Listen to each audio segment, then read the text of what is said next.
नमस्कार दोस्तों।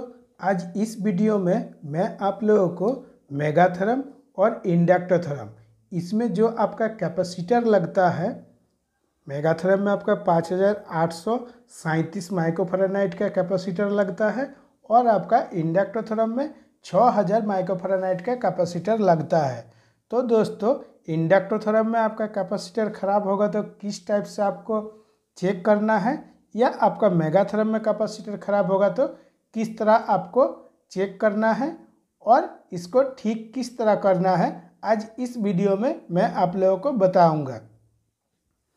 दोस्तों, जब हमारा मेगा थर्म में कैपेसिटर ख़राब होता है उस टाइम आपका करंट ट्रिप आता है, और आपका जब इंडक्टर थर्म में कैपेसिटर ख़राब होता है उस टाइम आपका एसीआई एक्सिलरी ट्रिप और कैपेसिटर डोर ओपन दोनों एक साथ आता है। दोस्तों, जो हमारा मेगा थर्म पैनल है, मेगा थर्म पैनल आपका 10 टन का पैनल है। 10 टन का पैनल में 4000 किलोवाट में चलता है। इंडक्टर थर्म का पैनल पे भी दोस्तों 10 टन का पैनल में आपका 4000 किलोवाट में चलता है। तो दोस्तों, जो हमारा ये दोनों पैनल है, तो दोनों पैनल में ही आपका कैपेसिटर ख़राब होता है, और कैपेसिटर जब आपका ख़राब होता है तब आपको किस तरह ठीक करना है। दोस्तों, चाहे आपका मेगा थर्म पैनल हो या आपका इंडक्टर थर्म पैनल हो या इलेक्ट्रो थर्म का पैनल हो, तीनों पैनल में आपका क्या होता है, जो हमारा पैनल है, पैनल में जो मेगा थर्म का पैनल है, मेगा थर्म में आपका डीएम वाटर चालू रहता है। पूरा पैनल में कैपेसिटर में चारों तरफ आपका क्या होता है, डीएम वाटर से ही कूलिंग किया जाता है। किसको कूलिंग किया जाता है दोस्तों? ये कैपेसिटर को कूलिंग किया जाता है। किस तरह? कैपेसिटर में आपका 2 पोल रहता है, 4 पोल, मतलब प्लस साइड में आपका 2 पोल रहता है और माइनस साइड में आपका 2 पोल रहता है। तो ये जो पोल है इसके अंदर से आपका पानी चालू रहता है, और पानी क्या होता है दोस्तों, ये कैपेसिटर के अंदर ऑयल रहता है और आपका पेपर भी रहता है। ये कैपेसिटर को दोस्तों, ये जो पानी हमारा डीएम वाटर आता है इसको ठंडा करता है, और आपका इंडक्टर थर्म में आपका डिस्टिल वाटर चालू रहता है कैपेसिटर के अंदर में। दोस्तों, एक चीज़ क्या होता है, मेगा थर्म का जो कैपेसिटर है इसमें आपका कोई भी प्रेशर स्विच लगा हुआ नहीं रहता है, और इंडक्टर थर्म का कैपेसिटर में आपका प्रेशर स्विच लगा हुआ रहता है। जो कैपेसिटर है, कैपेसिटर का बीच में एक प्रेशर स्विच लगा हुआ रहता है, इसको हम लोग वाटर प्रेशर स्विच बोलते हैं। तो अभी दोस्तों, जो हमारा वाटर प्रेशर स्विच है, वाटर प्रेशर स्विच से क्या होता है, एक इंटरलॉक दिया हुआ रहता है।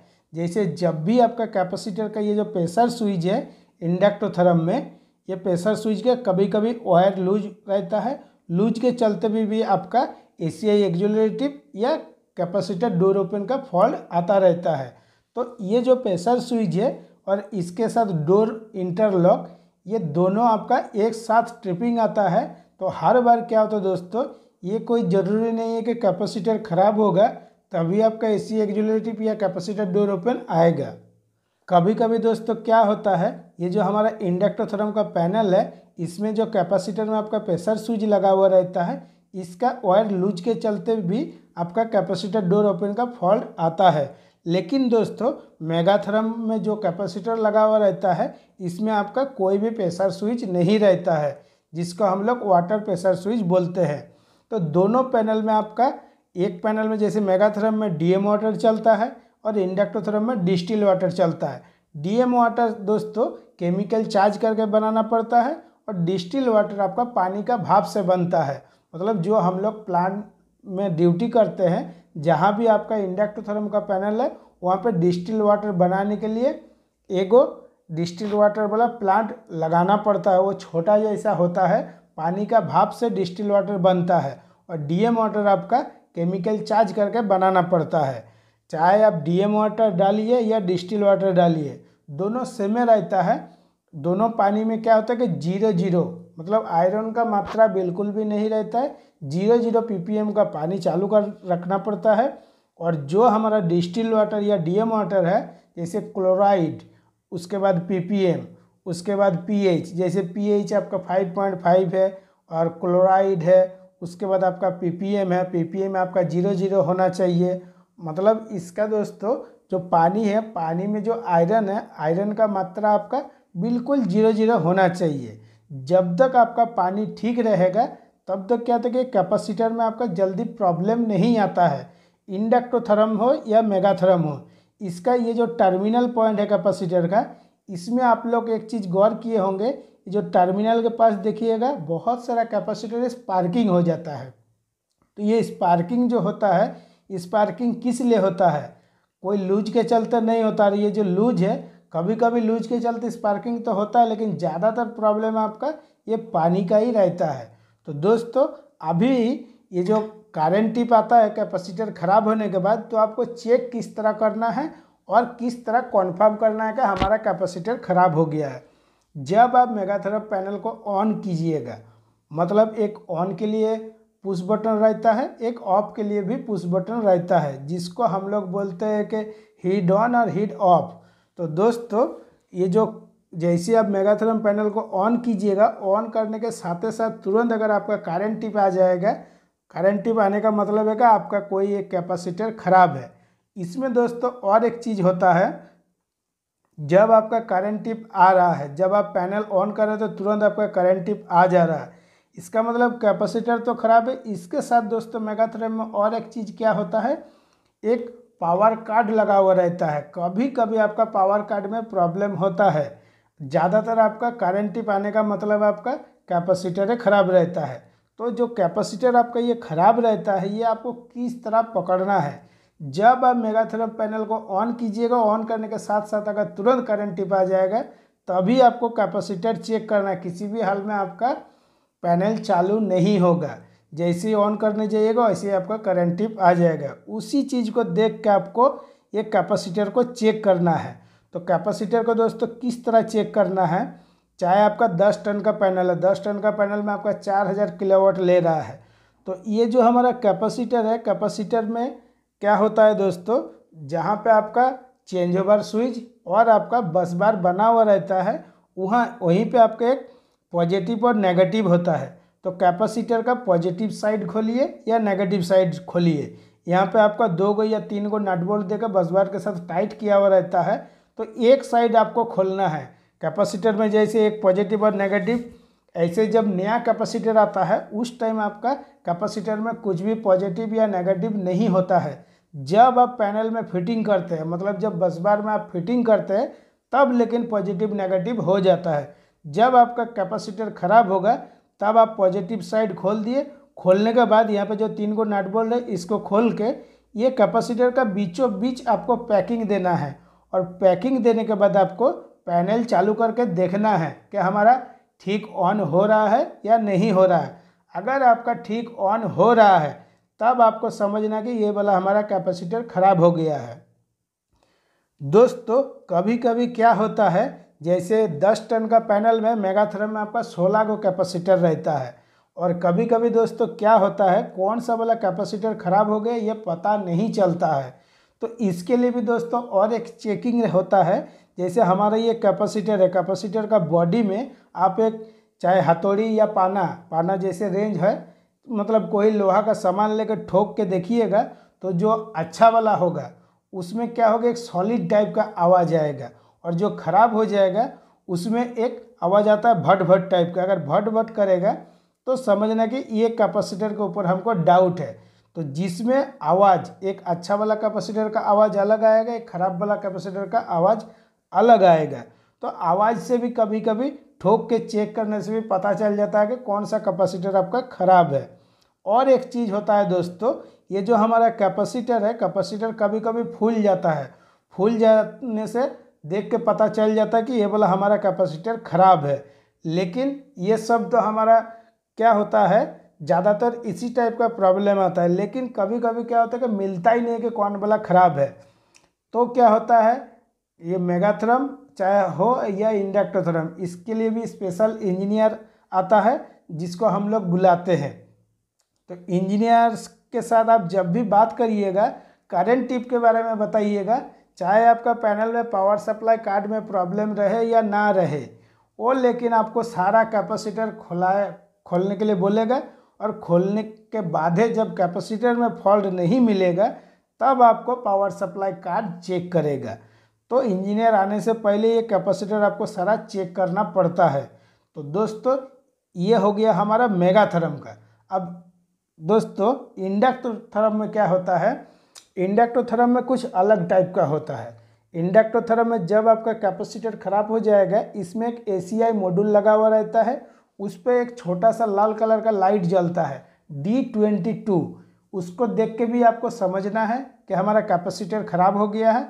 और एक क्या होता है दोस्तों, जब आप पैनल को ऑन किए, ऑन करने के बाद मान लीजिए आपका जो 10 टन का पैनल है, ये तो आपका 4000 किलोवाट में चल रहा है, उस टाइम क्या होगा दोस्तों, आपका जो ये 4000 किलोवाट से डाउन हो जाएगा। कितना डाउन होगा, उस टाइम आपका 3400 होगा, यह आपका 3300, मतलब 3300 या 3400। इसके आसपास आपका पैनल ऑन होने के बाद पावर लगाइएगा। पावर लगाने के बाद क्या होगा, जब 3400 3500 का आसपास जाएगा तो आपका पैनल ट्रिप हो जाएगा। और जब ट्रिप होगा तब आपका ACI एक्जुलेटिव और कैपेसिटर डोर ओपन दोनों एक साथ आएगा। ये जो कैपेसिटर डोर ओपन है, ये जो हमारा प्रेशर स्विच है, ये प्रेशर स्विच से इसको सिग्नल मिलता है। ये कैपेसिटर डोर ओपन के साथ आपका एक कॉन्टैक्टर रहता है 24 वोल्ट का, उसी में आपका सप्लाई ये प्रेशर स्विच से दिया हुआ रहता है। ये प्रेशर स्विच जब तक आपका NC बना हुआ है, NC बना हुआ रहेगा तो आपका ये कॉन्टैक्टर पकड़ा रहेगा। जैसे ये NO होगा तो ये नहीं पकड़ेगा, जब ये नहीं पकड़ेगा तभी आपका कैपेसिटर डोर ओपन का फॉल्ट आता है। तो हमारा पैनल तो 4000 किलोवाट में चल रहा है, तो 4000 से हमारा जब एक कैपेसिटर खराब हो जाएगा तब हमारा डाउन हो जाएगा। चाहे 500 डाउन हो जाए या 600 डाउन हो जाए, हर पैनल में अलग अलग होता है। जैसे मैं 10 टन का बात कर रहा हूँ, 10 टन में ज़्यादातर आपका 600 किलोवाट कम हो जाएगा। और दोस्तों क्या होता है, इंडक्टोथर्म का पैनल में आपका जितना सारा कैपेसिटर है सब पैनल का अंदर में रहता है। लेकिन मेगाथर्म में क्या होता है, मेगाथर्म में सारा कैपेसिटर आपका बाहर में रहता है। इंडक्टोथर्म का कैपेसिटर आपको किस तरह चेक करना है, सेम टू सेम इसका भी जैसे मेगाथर्म का चेक किए, सेम टू सेम आपको इंडक्टोथर्म पर भी चेक करना है, लेकिन थोड़ा सेफ्टी के साथ चेक करना है। क्या सेफ्टी है दोस्तों, इंडक्टोथर्म में बहुत मोटा मोटा बसबार दिया हुआ रहता है। एक बसबार में आपका 4 बोल्ट या 5 बोल्ट रहता है। तो सारा जो बोल्ट है सबको खोल के बढ़िया से पैकिंग देना है। ये जो पॉजिटिव साइड आप खोल रहे हैं, खोल के अगर इसके बीचों बीच ठीक से पैकिंग नहीं दीजिएगा तो क्या होगा, बहुत जोर स्पार्किंग हो जाएगा। इसीलिए दोस्तों जब भी आप कैपेसिटर खोल के चेक कीजिएगा, पैकिंग लेकिन बीचों बीच बहुत बढ़िया से दीजिएगा, तभी आपको कन्फर्म हो जाएगा। और दोस्तों मैं आप लोगों को और एक चीज़ बोला हो कि कैपेसिटर फूल जाता है, मतलब जो नॉर्मल हमारा कैपेसिटर है इससे काफ़ी ज़्यादा ये मोटा हो जाता है। जब मोटा हो जाएगा उसी को देख के आपको समझना है कि ये वाला हमारा कैपेसिटर ख़राब हो गया है। तो इसको जब आप बाईपास कर दीजिएगा इंडक्टोथर्म में, मान लीजिए जैसे मेगाथर्म में आपका 16 कैपेसिटर है, तो इस पर भी आपका 19 कैपेसिटर रहता है। लेकिन एक कैपेसिटर आप जब खोल दीजिएगा तब क्या होगा, इसका किलोवाट डाउन हो जाएगा। जैसे किलोवाट डाउन होगा, इसका मतलब जैसे आपका 4000 में चल रहा था, एक कैपेसिटर आप खोल दिए, 600 किलोवाट आपका डाउन हो गया। तो इसी से दोस्तों आपको पकड़ना है कि ये जो हमारा कैपेसिटर इंडक्टोथर्म में लगा हुआ है, ये कैपेसिटर के ही साथ हमारा ये जो किलोवाट लगता है, एक कैपेसिटर मतलब आपका 600 या आपका 500 किलोवाट रहता है। तो ये जो कैपेसिटर जब आपका ख़राब हो जाता है तब आपका किलोवाट डाउन हो जाता है। जैसे ही आप फुल पावर में चलाने जाइएगा आपका चलेगा नहीं, आपका ट्रिप हो जाएगा। जब ट्रिप होगा तो ACI एक्जुलेटिव और कैपेसिटर डोर ओपन दोनों एक साथ आएगा, तभी आपको समझना है कि मेरा कोई कैपेसिटर ख़राब हो गया है। और एक चीज़, जो हमारा ACI मॉड्यूल है उस पर आपका D22 लाइट जलता है रेड कलर का, तो उससे भी आप पकड़ सकते हैं कि हमारा कौन वाला पैनल में प्रॉब्लम है या क्या प्रॉब्लम है और ये पावर क्यों नहीं पकड़ रहा है। तो दोस्तों ये दोनों कैपेसिटर में दो तरह का प्रॉब्लम आता है। जैसे आपका इंडक्टोथर्म का पैनल में कुछ दूसरा होता है और मेगाथर्म का पैनल में कुछ दूसरा होता है। दोस्तों मैं यहाँ पे इलेक्ट्रोथर्म का पैनल को इसलिए ऐड नहीं किया हूँ, तब ज़्यादा क्या होगा, तीनों पैनल के बारे में बताएंगे तो आप लोगों को कुछ भी समझ में नहीं आएगा, इसलिए मैं दो पैनल को समझा रहा हूँ करंट टिप के बारे में। ये जो करंट टिप है, मेगाथर्म में तो आपका करंट टिप आता है और इंडक्टोथर्म में आपका ACI एक्जुलेटिव और कैपेसिटर डोर ओपन आता है। लेकिन इंडक्टोथर्म में जैसे ही आपका ACI एक्जुलेटिव और कैपेसिटर डोर ओपन आएगा, और सबसे बड़ा सिग्नल क्या है कि मेगा थर्म में आपका कैपेसिटर जब खराब हो जाता है तब आपका पैनल ऑन करने के साथ साथ तुरंत करंट टिप आ जाता है। लेकिन इंडक्टर थर्म में क्या होता है, जैसे आप पैनल ऑन कर रहे हैं तो पैनल तो आपका ऑन हो जाएगा लेकिन फुल पावर कभी भी नहीं लगेगा। क्या होगा, 3400 3500 या 3200 के आसपास जाएगा, जाने के बाद आपका पैनल ट्रिप हो जाएगा। तभी आपको कैपेसिटर को चेक करना। चेकिंग प्रोसेस दोनों का सेम टू सेम है, कुछ भी अलग नहीं है इसमें। लेकिन दोस्तों आपको क्लियर हो जाता है ACI मॉड्यूल में इंडिकेशन लैम्प देख के कि हाँ हमारा कॉन्फर्म है कि कैपेसिटर ख़राब है। लेकिन मेगा थर्म में ऐसा है नहीं। मेगा थर्म में आपको कैपेसिटर खोल के ही चेक करना है और इसके लिए भी एक रिले बोर्ड लगा हुआ रहता है। दोस्तों ये दोनों पैनल में दो तरह का काम करता है। आज इस वीडियो में मैं आप लोगों को मेगा थर्म और इलेक्ट्रो थर्म दोनों पैनल में जो कैपेसिटर खराब हो जाता है इसके बारे में पूरा बता रहा हूँ। दोस्तों और एक चीज़ होता है, जैसे आपका ये जो इंडक्टर थर्म का पैनल में कैपेसिटर लगा हुआ रहता है तो कैपेसिटर में क्या होता है कि जो प्रेशर स्विच है, ज़्यादातर आपका ये प्रेशर स्विच में वायर लूज हो जाता है। वायर लूज के चलते ज़्यादा प्रॉब्लम आता है क्योंकि पैनल के अंदर में आपका कैपेसिटर लगा हुआ रहता है और जब आपका पैनल चालू रहता है तो क्या होता है कि पैनल में काफ़ी ज़्यादा साउंड होता है और दोस्तों थोड़ा थोड़ा वाइब्रेशन होता है। वाइब्रेशन के चलते भी ये कैपेसिटर में जो आपका प्रेशर स्विच लगा हुआ रहता है, प्रेशर स्विच में आपका 2 गो वायर लगा हुआ रहता है। ये दोनों वायर में से कभी कभी एक वायर आपका ढीला हो जाता है। तो दोस्तों जो हमारा मेगा थर्म का 10 टन का पैनल है इसमें आपका 5837 kVAR का रहता है कैपेसिटर। और कैपेसिटर को जब हम चेक करते हैं तब हमारा क्या होता है कि कैपेसिटर को हमको माइक्रोफैराड में चेक करना पड़ता है, चाहे कोई भी कैपेसिटर हो। और दोस्तों इंडक्टर थर्म पे भी 10 टन का, मैं एक सपोज एग्जाम्पल के लिए 6000 माइक्रोफैराड का लिखा हो, मतलब 6000 kVAR का। और दोस्तों जिस तरह मैं आप लोगों को कैपेसिटर के बारे में बताया वो चेक करना, इस तरह से अगर आप चेक करते हैं या काम करते हैं तो आपको काम में कुछ भी दिक्कत नहीं होगा। चाहे आप इंडक्टर का पैनल में काम कीजिए या आप मेगा थर्म का पैनल में काम कीजिए। तो दोस्तों जो हमारा कैपेसिटर रहता है, कैपेसिटर में एक चीज़ और मैं आपको बता देता हूँ। कैपेसिटर पे भी जो हमारा ये इसके अंदर ऑयल रहता है, ऑयल आपका गर्म होता है और ये जो ऑयल है इसको गर्म को ठंडा करने के लिए इसके अंदर आपका डिस्टिल वाटर चालू रहता है इंडक्टर थर्म का पैनल में। यहाँ से इन होता है, यहाँ से आउट हो जाता है। आपका दोनों तरफ 2 गो पोल रहता है और दोनों पोल में एक तरफ से पानी आपका इन होता है, एक तरफ से आउट होता है। जो हमारा डिस्टिल वाटर पानी इस कैपेसिटर के अंदर में चालू रहता है तो ये पानी हमारा कैपेसिटर को क्या करता है, सिर्फ ठंडा करने के लिए पानी हम लोग को चलाना पड़ता है। चाहे आपका मेगा थर्म पे भी आपका DA मोटर चालू रहता है कैपेसिटर को ठंडा करने के लिए। दोस्तों आज इस वीडियो में मैं आप लोगों को कैपेसिटर के बारे में बताया हूँ। और भी ढेर सारा इस कैपेसिटर में प्रॉब्लम आता है और करंट टिप का भी कारण होता है, कारण आपका बहुत टाइप का रहता है। आज इस वीडियो में मैं आप लोगों को पार्ट 1 जैसे सबसे शुरुआती में आपको किस तरह चेक करना है इस चीज़ के बारे में मैं आज आप लोगों को बताया हूँ। इसका जो नेक्स्ट वीडियो आएगा, नेक्स्ट वीडियो आप लोगों का आएगा पार्ट 2 के नाम से, तब इसके बारे में आप लोगों को और डिटेल्स में मालूम हो जाएगा। आज के वीडियो के लिए इतना ही। अगर वीडियो अच्छा लगा है तो लाइक शेयर कमेंट जरूर कीजिएगा और चैनल को सब्सक्राइब कीजिएगा।